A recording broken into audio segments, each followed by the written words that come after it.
अस्सलाम वालेकुम नाज़रीन। प्रोग्राम आज आदिल अली के साथ आदिल अली आपकी खिदमत में पेश है।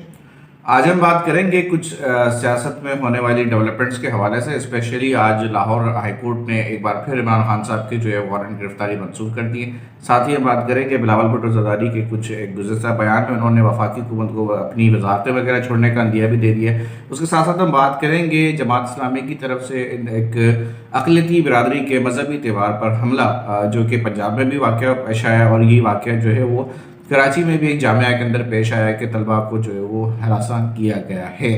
और साथ ही हम एक सबसे अहम बात जो कि हम करेंगे वो ये कि आसिफ अली ज़रदारी साबिक़ सदर, जो कि सियासत में मफाहमत के बादशाह माने जाते हैं, उन्होंने पंजाब में डेरे डाल लिए और पंजाब का सियासी मंजरनामा तब्दील होता दिखाई दे रहा है। अब ये ऊँट किस करवट बैठेगा ये तो आगे चल के ही पता चलेगा, और ये वक्त के साथ बातें खुद सामने आएंगी। लेकिन मैं अपनी बात का आगे बढ़ाने से पहले एक छोटा सा ब्रेक लूँगा और आपसे रिक्वेस्ट करूँगा, अगर आपने अब तक मेरा चैनल सब्सक्राइब नहीं किया तो काइंडली मेरा चैनल सब्सक्राइब कर लें, और हम मिलते हैं एक छोटे से ब्रेक के बाद।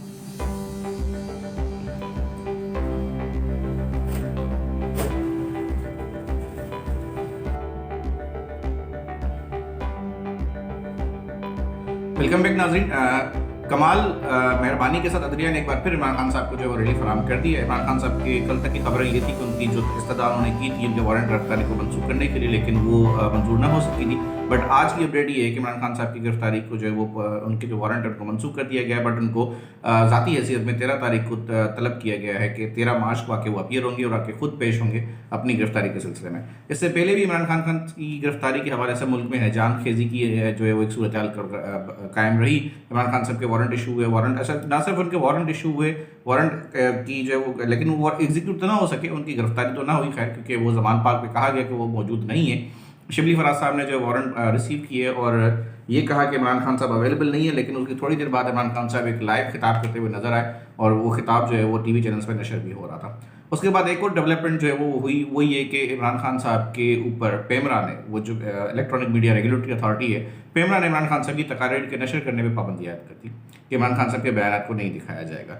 ये दो चीज़ें थी जिसके ऊपर तहरीक इंसाफ के लोग जो है काफ़ी परेशान भी थे, लेकिन उनके कुछ लोग ये कह रहे थे कि ये नोटिस 24 घंटे भी नहीं टिक पाएगा, सुबह होगी हम इस नोटिस को कैंसिल करा देंगे, लेकिन 24 घंटे से ज़्यादा टाइम गुजर चुका, वो नोटिस अपनी जगह पे बहाल है और इमरान खान साहब की तकारीर कब तक पाबंदी है। उनकी तकारीर से पाबंदी तो ना हट सकी, लेकिन उनकी जो जमानत के जो मामला जो लटका हुआ था और जिनके जो वारंट गिरफ्तारी थे वो मनसूख हो गए। यहाँ पे हम मुसलसल बात कर रहे हैं कि अदलिया का जो किरदार है मुल्क में वो एक मुसलसल मुतनाज़ किरदार अदा कर रहा है। अदलिया क्या सोचकर मुसलसल इमरान खान साहब को जो है वो सहूलत फराहम कर रही है। और ये अच्छा एक और डेवलपमेंट भी है, वो ये कि इमरान खान साहब ने एक तरफ उनकी जमानत मंजूर होती है, दूसरी तरफ चौधरी परवेज़ इलाही साहब जो हैं वो तहरीक इंसाफ के सदर नॉमिनेट होने के बाद, नॉमिनेट तो पहले हो चुके थे, उनका बाज़ाब्ता तौर पर नोटिफिकेशन जारी हो जाता है। तो अब इस अगर यहाँ पे अगर आप थोड़ा सा चीज़ों को स्मार्टली देखें कि एक तरफ इमरान साहब की जमानत मंजूर हो जाती है, दूसरी तरफ चौधरी परवेज़ इलाही साहब का नोटिफिकेशन जो है वो इशू हो जाता है, तो यहाँ पे थोड़ा सा कहीं ना कहीं सियासी माहौल में आपको चीज़ें समझ में आएंगी कि चीज़ें कहाँ से किस तरह से हो रही हैं, कि सियासत में नरम या सख्त मुदाखलत अभी भी जो है वो जारी है। ऐसा नहीं है कि मुदाखलत जारी नहीं है। मैं एक छोटी सी ब्रेक लूँगा, मिलते हैं एक छोटी सी ब्रेक के बाद।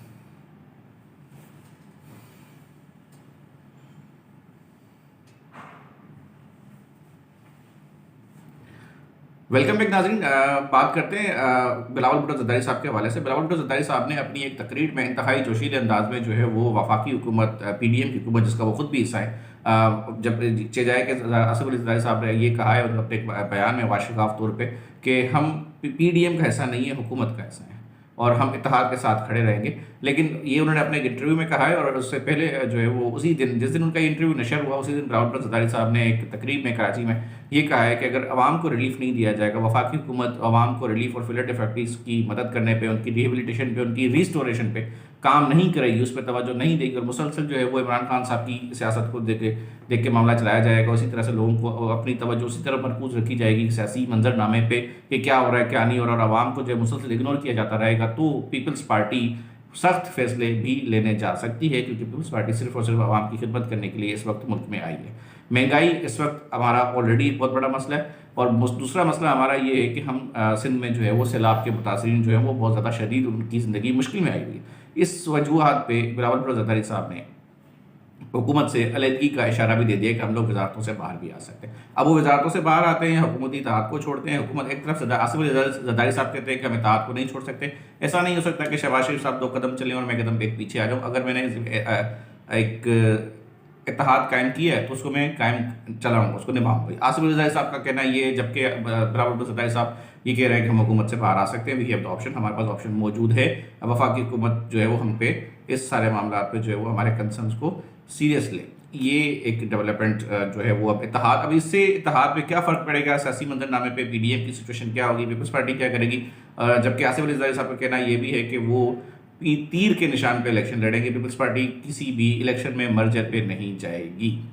तो इसके भी आने वाले जो असरात हैं वो भी वक्त के साथ साथ आगे आगे हमारे हम सबके सामने आएंगे। साथ में बात करूँगा जमात इस्लामी के हवाले से। कल होली का उनका एक इवेंट था, मजहबी त्यौहार था उनका, हिंदू बरदरी का। पाकिस्तान एक आज़ाद रियासत है, यहाँ पे सबको आज़ादी, माशरती और समाजी तौर पर आज़ादी हासिल है। हर बंदा अपने मज़हब और अपने अक़ीदे के मुताबिक यहाँ पे ज़िंदगी गुजारने पर आज़ाद है। किसी के ऊपर किसी किस्म की कोई पाबंदी यहाँ पे कानूनी तौर पर लागू नहीं है। जमात इस्लामी जो कि ख़ुद को एक इस्लामी जमात भी कहती है, साथ ही इस्लामी सियासी जमात भी कहती है, और आजकल तो वो बड़ा एग्रेसिवली खुद को पब्लिक मैंडेट होल्डर भी क्लेम करते हैं, क्योंकि कराची में उन्होंने अच्छी खासी सीट्स ले ली हैं यूनियन कमेटीज़ की एक बल्दियाती इंतखाबात में जो कराची में हुए थे। तो एक तरह जब जमात इस्लामी जो है वो अब खुद को एक अवामी जमात कहती है और ख़ुद को एक सियासी जमात कहती है, और दूसरी तरफ इस तरह के मुतशद्दिद रवैये और इस तरह के एक्सट्रीमिज़म को जो है प्रमोट करती है, क्योंकि जमात इस्लामी की तलबा तंजीम जो है वो काफ़ी मशहूर है पंजाब यूनिवर्सिटी में हंगामे पैदा करने में, इस किस्म की जान अंगेज सिचुएशन पैदा करने में, चाहे वो कोई भी जामिया हो। लेकिन ये हिस्ट्री रही है कि जमात इस्लामी की जो तलबा तंजीम है वो काफ़ी बेकाबू रही है इन सारे मामला में, और उन्होंने एक बार नहीं कई बार ऐसे वाक़यात किए। तो जमात इस्लामी की पोजीशन कहाँ पे, किस जगह पे जस्टिफाई होती है, वो अपने आप को कहाँ पे अवामी नुमाइंदगान में शुमार करते हैं, जबकि वो एक्सट्रीमिज़म को, वो शिद्दत पसंदी के रुझान को प्रमोट कर रहे हैं। और यहाँ ये सारा वाक़या जो कल हुआ है ये पंजाब यूनिवर्सिटी की इंतज़ामिया की ज़ेर सरपरस्ती हुआ है, या ज़ेर सरपरस्ती हुआ या फिर इंतज़ामिया खामोश तमाशी बनी बैठी है। इसका मतलब है कि जमात इस्लामी के जो लड़के या स्टूडेंट्स हैं वहाँ पर वो इंतज़ामिया से भी ताकतवर है, वो इंतज़ामिया भी इनका कुछ नहीं कर सकी। इसको इस तरह से ही समझा जाएगा, इसके अलावा तो कुछ तुक नहीं बनता।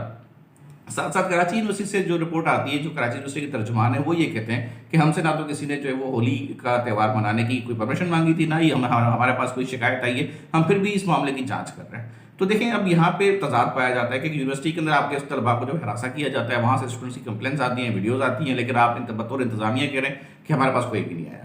तो ये वाला जो रवैया जमात इस्लामी के स्टूडेंट विंग की तरफ से, क्योंकि देखें कराची में अभी भी कई इदारों में इंतज़ामिया में जमात इस्लामी का अच्छा खासा असर रसूख मौजूद है, इस बात को डिनाई नहीं किया जा सकता। जमात इस्लामी का सियासी किबला किस तरफ जाता है ये जमात बेहतर बता सकती है। मैं यहाँ पे छोटी सी ब्रेक लूँगा, मिलते हैं। वेलकम बैक नाज़रीन, बात करते हैं बात को, बल्कि प्रोग्राम को अख्ताम की तरफ पहुँचाते हैं। आसिफ अली जरदारी साहब ने इस वक्त डेरे डाले हुए पंजाब में। आसिफ अली जरदारी साहब जो है कल मुल्तान पहुंचे थे। साबिक वज़ीर-ए-आज़म यूसुफ रज़ा गिलानी और मखदूम अहमद महमूद साहब ने उनको जो एयरपोर्ट पर रिसीव किया। उसके बाद उन्होंने सहाफ़ियों से कुछ गैर रस्मी हुकूमत भी की। वहाँ पर उन्होंने उनके साथ कुछ हंसी मजाक में कुछ बातें भी की, जहाँ पर उन्होंने ये कहा कि उनका पूरा इरादा है कि वो इलेक्शन तीर के निशान पर लड़ेंगे। वो हुकूमत का हिस्सा है, पीडीएम का हिस्सा नहीं है। पीपल्स पार्टी अपनी इंडिपेंडेंट शनाख्त और अपनी कैपेसिटीज़ और अपनी कैपेबिलिटीज़ के बलबूते पे ही इलेक्शन लड़ेगी, सीट एडजस्टमेंट के ऑप्शन पे नहीं जाएगी। और यहाँ से पता लगता है कि पीपल्स पार्टी जो है वो अपना स्टैंड अलग ही रखती है, पीडीएम के साथ वो इलेक्शन में मर्ज होकर नहीं जाएगी। आसिफ अली जरदारी साहब का पंजाब में, बल्कि बिलखुसूस जुनूबी पंजाब में डेरा डालना, क्योंकि आज उनकी बिहाड़ी में उन्होंने एक वर्कर्स कन्वेंशन के साथ खिताब भी किया, रात में उन्होंने कुछ लोगों से मुलाकातें भी की। आज उन्होंने बिहाड़ी, खानेवाल और लोधरा के ticket holders, party position holders, उनसे मुलाकातें भी की।